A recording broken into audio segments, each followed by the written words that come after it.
오늘은 히브리서 5장의 말씀을 가지고 예수 순종의 예시, 예수 순종의 예시라고 하는 제목으로 함께 하나님 말씀을 나누도록 하겠습니다. 히브리서는 앞에서 계속 말씀드렸듯이 고난 가운데 있는 성도들에게 쓴 편지입니다. 히브리인으로서 그리스도인이 된 이들에게 쓴 편지가 바로 히브리서이지요. 그런데 오늘 히브리서는 우리에게 고난 가운데 순종하라고 이야기하고 있습니다. 우리 모두가 잘 알고 있는 욥기의 내용처럼 고난은 참으로 우리 모두를 참혹하게 만듭니다. 가족들은 떠나가고 친구들은 손가락질을 하며 또 내 자신은 스스로에게 등을 돌리게 만드는 것이 바로 고난인 것이죠. 그런데 히브리서는 지금 성도들이 겪고 있는 그 고난 가운데 어떻게든 그 고난에서 벗어나라고 말하거나 도망치라고 말하지 않고 고난 가운데서 순종하라고 이야기합니다. 그런데 이 말이 마치 그 맞게 된 고난을 그냥 받아들이라는 말처럼 들려서 마음이 편치가 않습니다. 고난 속에서 순종을 한다는 것은 어떤 의미일까요? 고난 한가운데 순종은 도대체 우리에게 어떤 의미가 있는 것일까요? 무기력하게 모든 고난의 상황들을 그저 받아들이라는 것이 히브리서가 우리에게 말하는 것일까요? 이런 질문에, 이런 우리의 의문에 히브리서는 명확하게 답을 제시합니다. 그것은 무엇이냐면 예수 그리스도 그분이 우리의 순종의 예시가 되신다 라고 하는 이 답을 우리 모두에게 전해줍니다. 순종을 해야 하는 우리에게 하나의 예시가 있는데 그것이 바로 예수 그리스도라고 하는 것이죠. 어떤 상황과 또 어떤 일들을 설명하거나 또는 배울 때 가장 좋은 방법은 예시를 따라하면서 배우는 것입니다. 예를 들어 컴퓨터에 관련된 책 10권을 읽고 공부하는 것보다 10권의 책을 읽은 어느 한 사람으로부터 배움을 받는 것이 컴퓨터를 더 빨리 배우고 또 잘 배울 수 있는 길입니다. 특별히 몸으로 하는 것들, 그런 것들은 더욱더 그런 게 많이 있죠. 특별히 그래서 우리의 삶이 실은 어떤 책을 통해서 배우기보다는 내 앞에 나와 동일한 삶을 살아가는 누군가의 그 삶의 모습을 통해서 롤모델이 되고 또 예시가 되는 그 모습을 통해서 우리는 더더욱 삶을 잘 배울 수 있게 됩니다. 그래서일까요? 오늘 본문은 순종의 예시로 순종의 삶을 고난 가운데 살아가야 하는 그 우리에게 그 예시로 예수 그리스도를 우리에게 보여줍니다. 이사야 50장 4절로 9절 말씀은 소위 여호와의 종의 노래로 특별히 순종의 종에 관련된 이야기를 기록하고 있는 노래입니다. 이사야 50장 4절부터 9절까지의 말씀을 제가 읽어드리겠습니다. 주 여호와께서 학자들의 혀를 내게 주사 나로 공고한 자를 말로 어떻게 도와줄 줄을 알게 하시고 아침마다 깨우치시되 나의 귀를 깨우치사 학자들 같이 알아듣게 하시도다. 주 여호와께서 나의 귀를 여셨으므로 내가 거역하지도 아니하며 뒤로 물러가지도 아니하며 나를 때리는 자들에게 내 등을 맡기며 나의 수염을 뽑는 자들에게 나의 뺨을 맡기며 모욕과 침뱉음을 당하여도 내 얼굴을 가리지 아니하였느니라.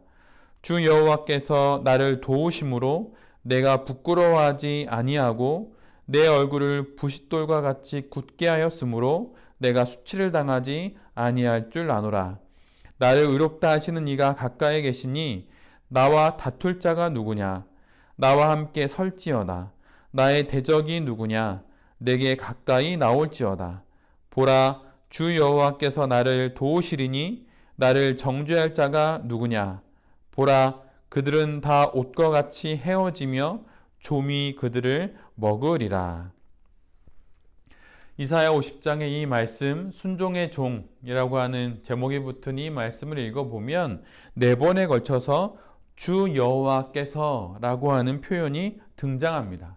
이곳을 사용하여서 고난 속에 내가 홀로 있는 것이 아니라 하나님께서 함께 계심을 이야기하고 있습니다. 어떤 고난이든 어떤 어려움이든 곁에 누가 있느냐에 따라 그 고난을 대하는 우리의 태도가 바뀌게 되지요. 예를 들어 내가 큰 병에 걸렸을 때 명의를 만날 수 있다면, 그가 나에 가까이에 있다면 그에게 치료를 받으면 되기에 크게 염려하지 않을 것입니다. 만약 내가 물에 빠졌다면 그러면 그때 나를 구해줄 119 구급대원이 곁에 있다면 우리는 그 고난 가운데 전혀 다른 모습으로 그 상황들을 대처하게 될 것입니다. 그것처럼 오늘 여호와의 종, 지금 고난을 겪고 있는 여호와의 종은 비록 그가 고난 가운데 있지만 오히려 더 당당하게 그 고난 앞에 서 있는 모습을 이사야 50장은 기록하고 있습니다. 그 이유는 무엇이냐면 바로 그 고난 가운데 하나님께서 함께 계시기 때문입니다. 하나님의 명을 받아 이 땅에서 하나님의 일을 해야 하는 그 여호와의 종, 즉 예수님께 하나님께서 함께 곁에 계시기에 예수님이 그토록 당당할 수 있다고, 예수님이 그토록 순종의 삶을 살아갈 수 있다고 이사야 50장은 기록하고 있습니다. 지금 히브리서는 그렇게 우리 앞에, 고난을 겪고 있는 우리 앞에 바로 순종의 종으로서 순종의 예시가 되신 예수 그리스도가 있음을 바라봄으로 지금 이 고난을 지나가야 한다고 우리 모두에게, 그리고 히브리인으로 그리스도인이 된 이들에게 지금 말하고 있는 것입니다. 그래서 그토록 당당할 수 있고 그토록 의연할 수 있는 것이죠. 하나님이 지금 곁에 계시기 때문입니다.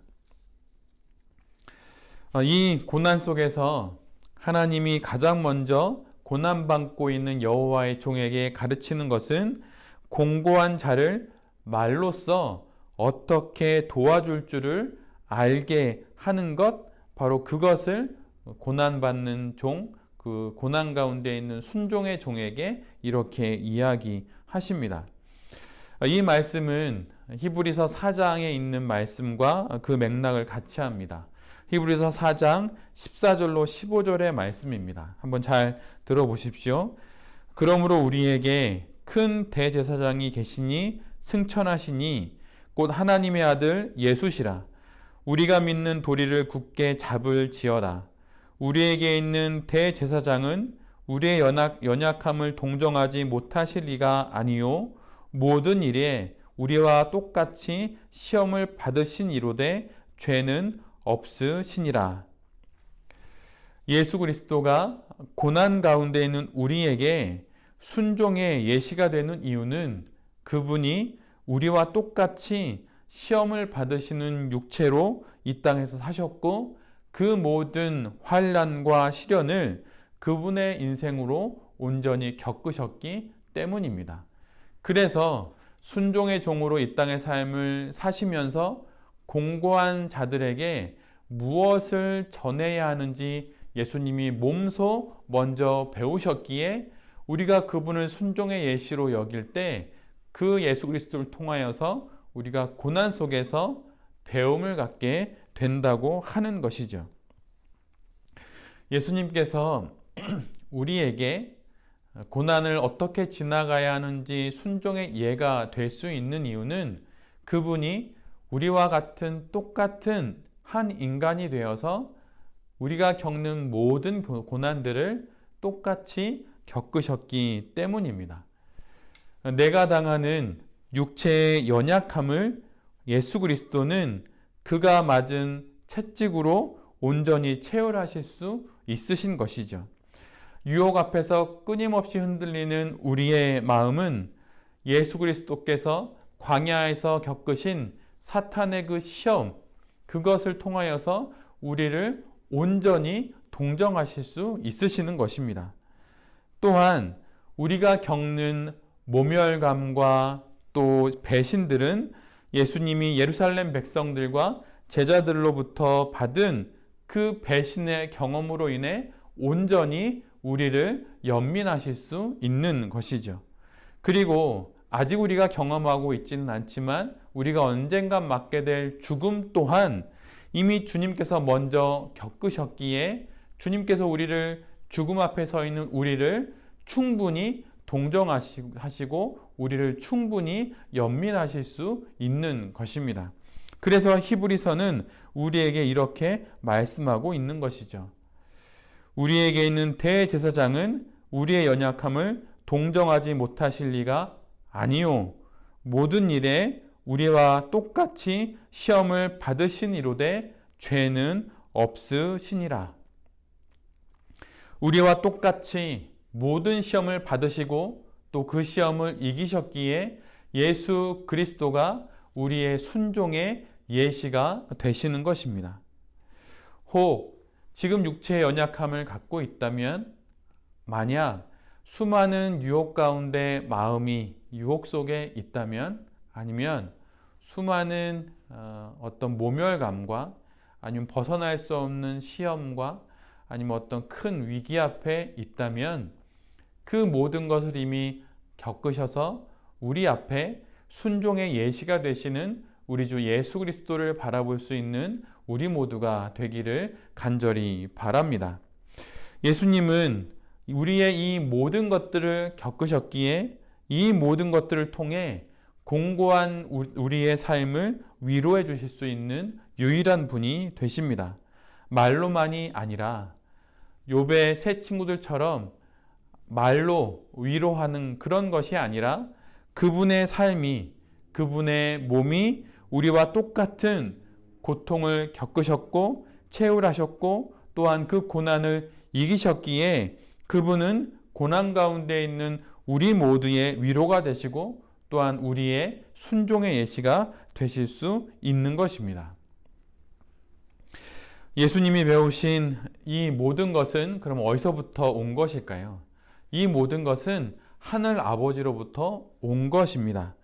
모든 고난 가운데 예수님이 배우신 그 모든 것, 그것은 하나님으로부터 왔다고 이사야는 우리에게 전해주고 있습니다.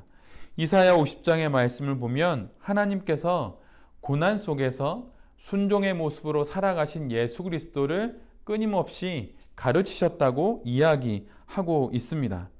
그러기에 그 가르침 속에서 예수님께서는 그 모든 고난과 멸시와 경멸 가운데서도 순종의 걸음을 멈추지 않을 수 있었던 것이죠. 때리는 자들에게 등을 맡기시면서 수염을 뽑는 이들에게 모욕을 당하시면서도 그 모든 것을 피하지 않으셨습니다.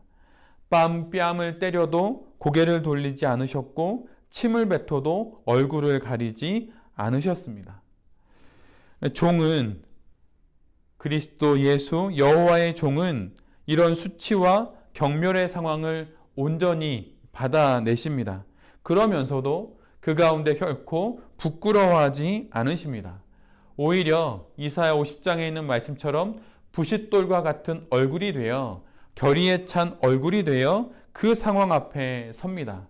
그리고 마침내 결코 자신은 수치를 당하지 않을 것이라고 확신합니다. 악인은 헤어지는 옷이 될 것이지만 나는 이 모든 고난 이후에 부싯돌과 같은 빛나는 얼굴이 될 것이라고 그렇게 이사야는 기록합니다. 그가 여호와의 종이 그렇게 말할 수 있는 이유는 지금 그는 고난 가운데 하나님의 가르침을 받고 있고 또한 그 가르침에 순종하며 그 고난을 지나가고 있기 때문입니다. 모든 고난 속에서 순종의 모습으로 걸어가셨던 예수 그리스도 그분처럼 우리 역시 순종의 걸음을 멈추지 않아야 합니다.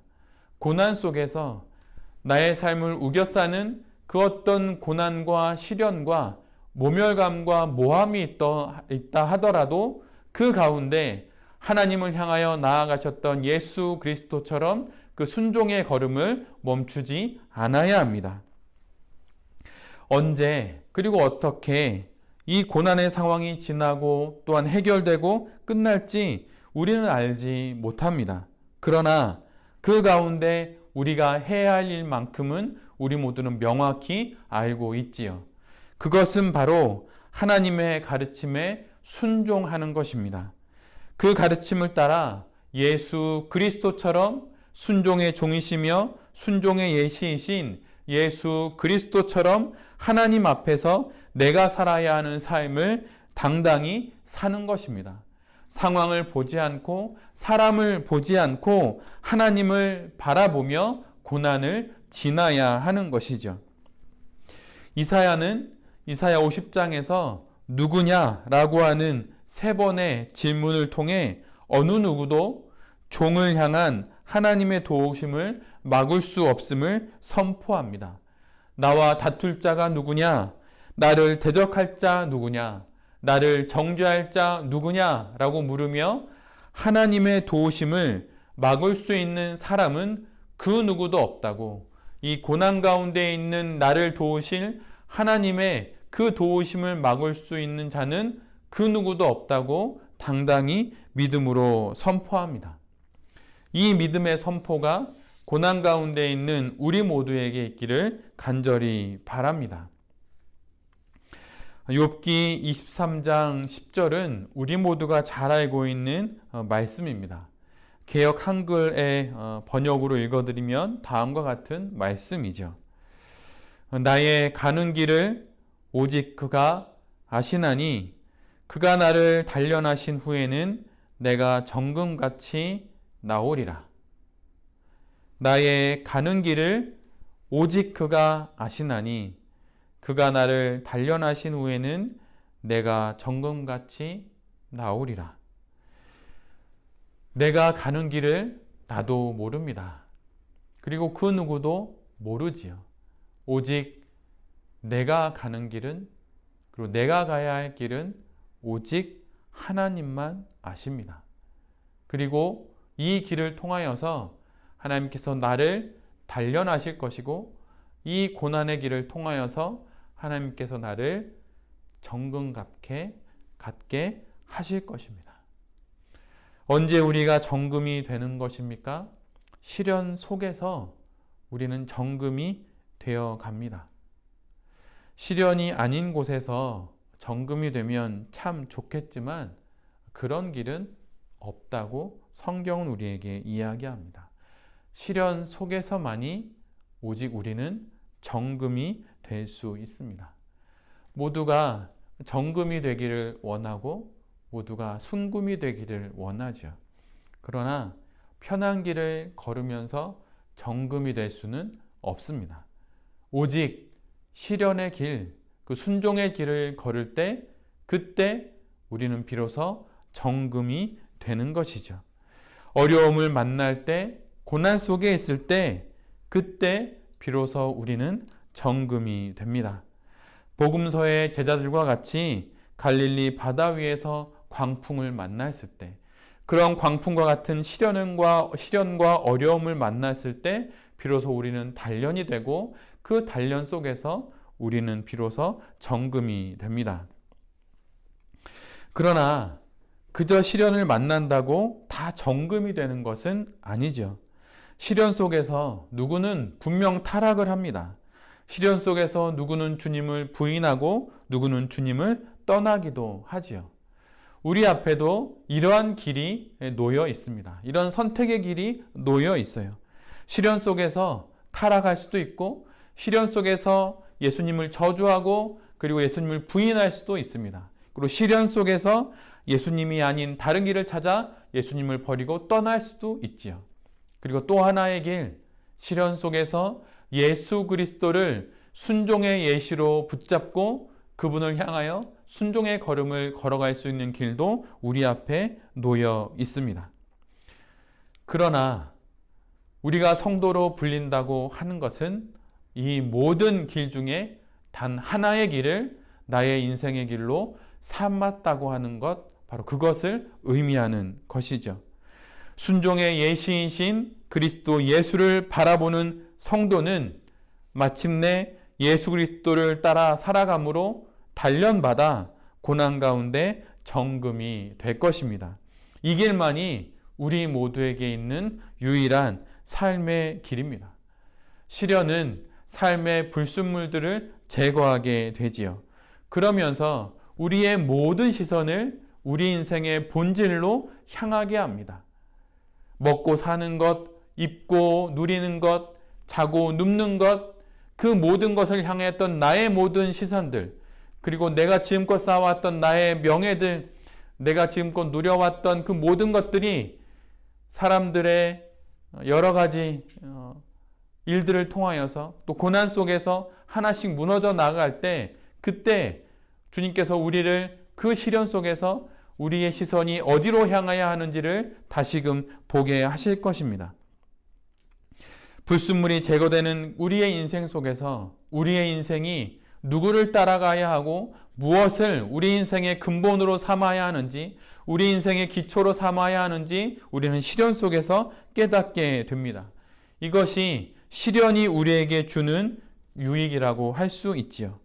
우리 인생의 영광은 바로 그 시련 속에서 정금이 되어 가는 것입니다. 그 고난 속에서 다른 모든 길을 선택하지 아니하고 오직 순종의 예시이신 예수 그리스도를 바라보며 나아가는 것, 그것이 곧 우리 인생의 영광입니다. 앞에서 읽어드린 욥기 23장의 11절에 이런 말씀이 있습니다. 내 발이 그의 걸음을 바로 따랐으며 내가 그의 길을 지켜 치우치지 아니하였고. 공동 번역은 이렇게 번역합니다. 나의 발은 그의 발길을 따라 그가 가시는 길을 한 발짝도 벗어나지 않았네. 욥은 고난 가운데 하나님을 붙잡고 하나님을 쫓습니다. 비록 그가 고난 앞에 여러 어려움을 당하긴 하지만 종국에는 하나님을 만나게 되지요. 고난 속에서 그래서 그는 하나님으로 인해 그의 길을 아시는 오직 한 분 하나님으로 인해 마침내 정금같이 나오게 되고 마침내 귀로만 듣던 하나님을 그의 두 눈으로 보게 됩니다. 이것이 고난 속에서 순종의 예시이신 예수 그리스도를 따라갈 때 우리 안에서 일어나는 하나님의 영광스러운 그분의 일인 것입니다. 고난을 애써 찾아가지는 않지만 찾아온 고난과 시련 속에서 우리는 순종의 예시이신 예수 그리스도를 바라봐야 합니다. 그 고난이 누구로부터 왔고 어떻게 왔고 이 고난이 어떤 모양인지를 살펴보기 이전에 가장 먼저 그리고 가장 마지막까지 순종의 예시이신 예수 그리스도를 이 고난 가운데 우리 모두는 바라봐야 합니다. 그리고 그분으로 인해 고난을 지나는 우리의 영혼은 마침내 잔잔해질 것이고 그 잔잔한 영혼이 되어 우리의 고난을 우리는 순종의 예시이신 그리스도와 함께 지나가게 될 것입니다. 고난의 폭풍을 잠잠케 하시는 분, 고난 속에서 인간의 위엄을 지키게 하시는 분, 고난으로 나의 모든 것을 새롭게 하실 분, 고난 가운데 나의 모든 것을 맡길 수 있는 분은 오직 한 분, 순종의 예시이신 그리스도 예수뿐입니다. 풍랑과 같은 삶의 고난 속에서 잠잠하고 고요해야 하는 것은 거친 바다가 아니라 바로 우리 자신의 영혼입니다. 시련의 풍랑 속에서 잠에서 깨어나야 하는 것은 배 아래에서 주무시고 계신 예수 그리스도가 아니라 그 고난 속에서 갈짓자로 흔들리는 바로 우리의 영혼인 것이죠. 예수 그리스도로 말미암아 우리는 고난을 지나갈 수 있고 예수 그리스도로 인하여 우리는 우리의 삶을 살아갈 수 있습니다. 고난 가운데 순종의 예시이신 예수 그리스도를 바라보는 그 영혼의 눈이 우리 모두에게 있기를 간절히 빕니다. 그럴 때 우리는 그 고난을 겪으며 그 고난 가운데 인내하며 우리의 인생을 살아갈 수 있게 되는 것이죠. 그런데 이 고난 가운데 우리가 순종한다는 그 순종은 수동적이거나 피동적인 그런 순종이 아닙니다. 우리의 순종은 고난 가운데 우리의 인내는 덮어놓고 참는 것이 결코 아니에요. 우리가 고난 가운데 길이 참을 수 있는 것은 바로 우리 안에 우리가 걸어가야 할 그 길이 있기 때문입니다. 바로 순종의 예시이신 예수 그리스도가 걸어가신 그 길이 우리 안에 있기 때문에 우리가 그렇게 길도록 고난을 참아낼 수 있는 것이죠. 만약 우리에게 순종의 예시이신 그리스도 예수가 걸어가신 그 길이 우리에게 없다면 우리는 고난 가운데 분노하거나 고난 가운데 좌절할 수밖에 없을 것입니다. 그러나 우리 안에 그 순종의 길이 있기에 우리의 순종은 결코 수동적인 순종이 아니라 더 이상 할 수 있는 것이 없어서 두 손, 두 발 들고 주저앉는 그런 순종이 아니라 그리스도 예수와 같이 적극적인 순종이며 희망을 향하여 나아가는 그런 순종이 되는 것입니다. 고난 속 성도들의 인내, 고난 가운데 있는 우리의 인내는 바로 이런 힘찬 인내, 희망의 인내인 것이죠. 막연한 미래에 대한 기다림이 아니라 오늘 이곳에서의 기다림이 바로 우리의 순종입니다. 아직 오지 않은 미래에 대한 허상이 아니라 지금 이곳에서의 현상들 속에서 힘차게 순종의 삶을 살아가는 것이 바로 우리의 순종의 삶입니다. 한국교회에 잘 알려져 있는 목사님 중에 존 파이퍼라고 하는 목사님이 계시죠.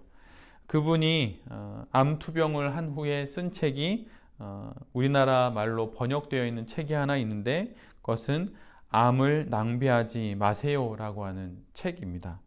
영어 제목은 Don't waste your cancer이라고 하는 제목인데 말 그대로 내 안에 찾아온 나의 암을 낭비하지 말라는 거예요.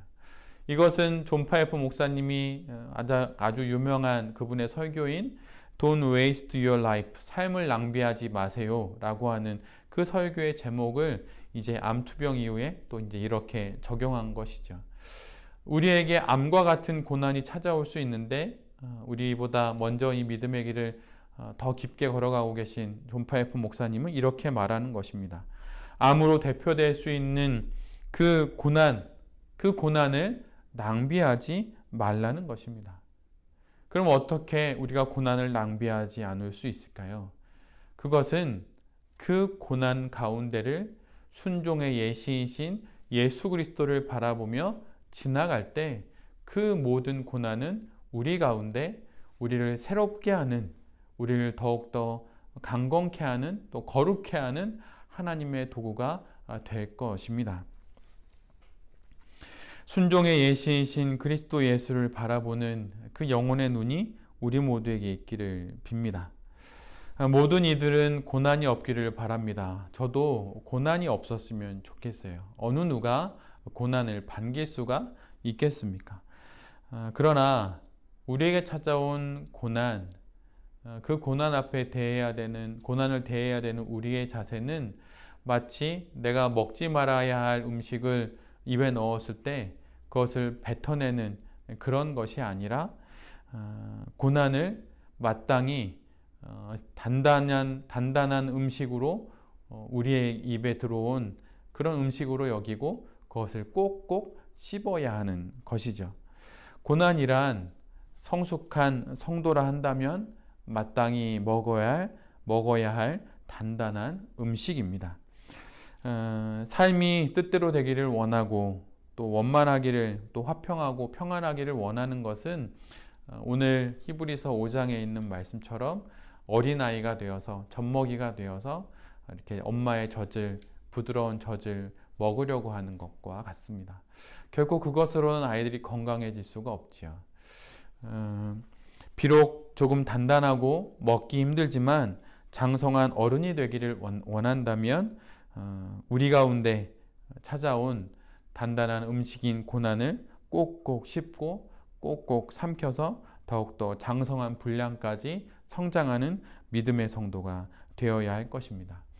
예수 그리스도께서 고난의 잔을 마다하지 않으셨듯 우리에게 다가온 그 고난들을 벗어날 수 없고 피할 수 없게 다가온 그 고난들을 다시 내뱉으려 하지 말고 마땅히 성숙한 성도가 먹어야 할 단단한 음식으로 여기며 순종의 예시로 우리 앞에 그 길을 먼저 걸어가신 예수 그리스도를 바라보며 그 고난의 시기를 잘 지나는 우리 모두가 될 수 있기를 간절히 빕니다.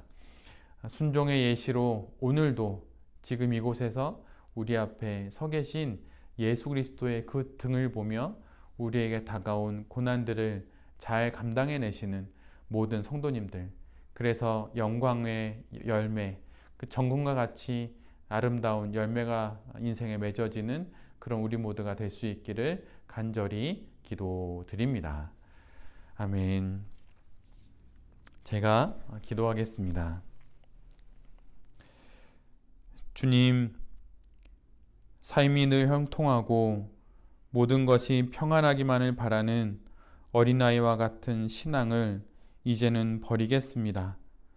고난, 성숙한 성도가 먹어야 할 인생의 단단한 음식인 이 고난을 순종의 예시이신 예수 그리스도처럼 먹고 마실 수 있도록 주님 우리에게 힘과 용기를 더하여 주시옵소서. 이 땅에서의 잠깐의 유익을 위해 고난을 피하지 않게 하시고 영원한 영광을 위해 고난을 잘 감내하는 우리 모두가 되게 하여 주시옵소서. 주님, 날마다 우리를 가르치시고 주님 날마다 우리를 인도하여 주시옵소서. 예수 그리스도의 이름으로 간절히 기도드립니다. 아멘.